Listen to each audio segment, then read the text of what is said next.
இந்த தேர்தலை பொறுத்தவரை பாஜக என்ன சொல்றாங்க அப்படின்னா, தனியா நாங்க 370 ஜெயிப்போம், கூட்டணி கட்சியோட 400 தாண்டுவோம்னு சொல்றாங்க.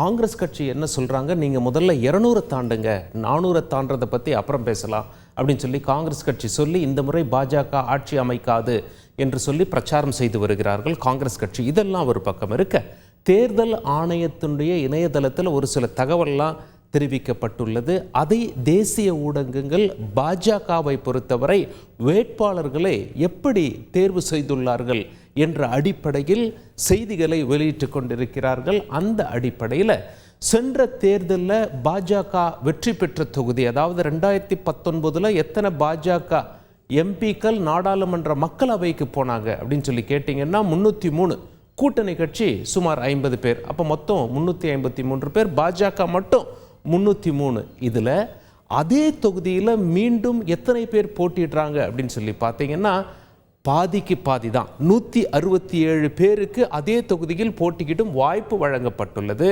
சரி, தொகுதி மாறி வேணா நீங்கள் போட்டிடலாம், அதே தொகுதியில் போட்டியிட முடியாது அப்படின்னு சொல்லப்பட்டவர்கள் 5 பேர். சீட்டை கோட்டை விட்டவர்கள், அதாவது சீட் கிடைக்காதவர்கள் எத்தனை பேர் என்று பார்த்தோமே ஆயின் 112 பேருக்கு சீட் கிடைக்கவில்லை. அந்த 303 தொகுதியில் பாஜக தன்னுடைய கூட்டணி கட்சிகளுக்கு எத்தனை தொகுதிகள் ஒதுக்கியிருக்கு அப்படின்னு சொல்லி பார்த்தீங்கன்னா வெறும் 3 தொகுதிகள் ஒதுக்கியிருக்காங்க. ஏற்கனவே ஜெயிச்ச தொகுதிகளை பாஜக தக்க வைத்துள்ளது குறிப்பிடத்தக்கது கூட்டணி பேச்சுவார்த்தையை பொறுத்தவரை. சரி, யாருக்கு எப்படி சீட் ஒதுக்கப்பட்டிருக்கு அப்படின்னு சொல்லி பார்க்கும் பொழுது, அபார வெற்றி பெற்றதில் அந்த உதாரணத்துக்கு நாம் முதல்ல சுமாரான வெற்றி பெற்றவர்களை பார்த்து விடுவோம். அதாவது 1 லட்சம் முதல் 2 லட்சம் வரை இந்த வித்தியாசத்தில் வெற்றி பெற்றிருந்தாங்கன்னா பெரும்பாலும் அவர்களுக்கு சீட் வழங்கப்பட்டிருக்கிறது. 50,000க்குள்ள வாக்கு வித்தியாசம் இருந்த பாதி பேருக்கு சீட்டு வழங்கப்படல. அதே போல் அபார வெற்றி 5 லட்சத்திற்கு மேல் வாக்கு வித்தியாசத்தில் வெற்றி பெற்ற பாதி பேருக்கு சீட் வழங்கப்படவில்லை. இதிலிருந்து என்ன தெரிகிறதுனா, குறைவான வாக்கு வித்தியாசம், மிக அதிகமான வாக்கு வித்தியாசம், இதில் 50% பேருக்கு சீட்டு வழங்கப்படல.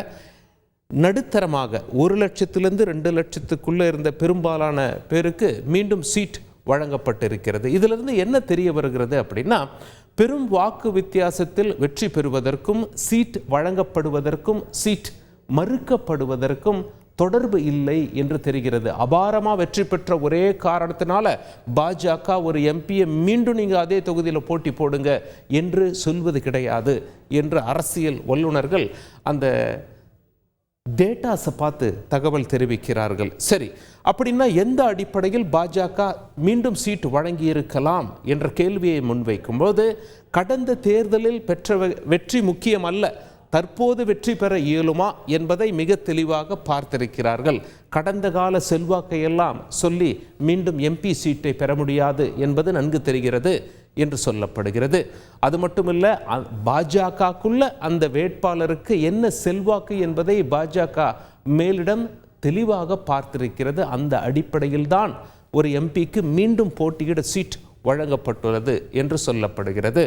அது மட்டுமில்லை, வாக்காளர் பார்வையில் அந்த வேட்பாளரின் இமேஜ் எப்படி, சென்ற முறை வாக்களித்து விட்டார்கள் ஆனால் மீண்டும் வாக்களிப்பார்களா என்பதை வைத்தும் சீட் வழங்கப்பட்டிருக்கிறது என்று சொல்லப்படுகிறது. அது மட்டுமில்லை, குறிப்பிட்ட வேட்பாளருக்கு எதிரான அலை அந்த தொகுதியில் இருக்கிறதா, நிச்சயமாக இவர் வரவே கூடாது என்ற எண்ணம் மக்கள் மத்தியில் வளர்ந்திருக்கிறதா என்ற அடிப்படையிலும் சீட் வழங்கப்பட்டிருக்கிறது என்று சொல்லப்படுகிறது. அது மட்டுமில்லை, வேட்பாளரின் சமூகத்திற்கு அந்த தொகுதியில் என்ன செல்வாக்கு இருக்கிறது, எத்தனை சதவிகித வாக்குகள் அந்த வேட்பாளருக்கு அந்த தொகுதியில் கேரண்டியாக, மினிமம் கேரண்டியாக கிடைத்துவிடும் என்ற அனைத்து அம்சங்களையும் கருத்தில் கொண்டு சீட் ஒதுக்கப்பட்டிருக்கலாம் என்று தேர்தல் வல்லுநர்கள் சொல்லியிருப்பது குறிப்பிடத்தக்கது.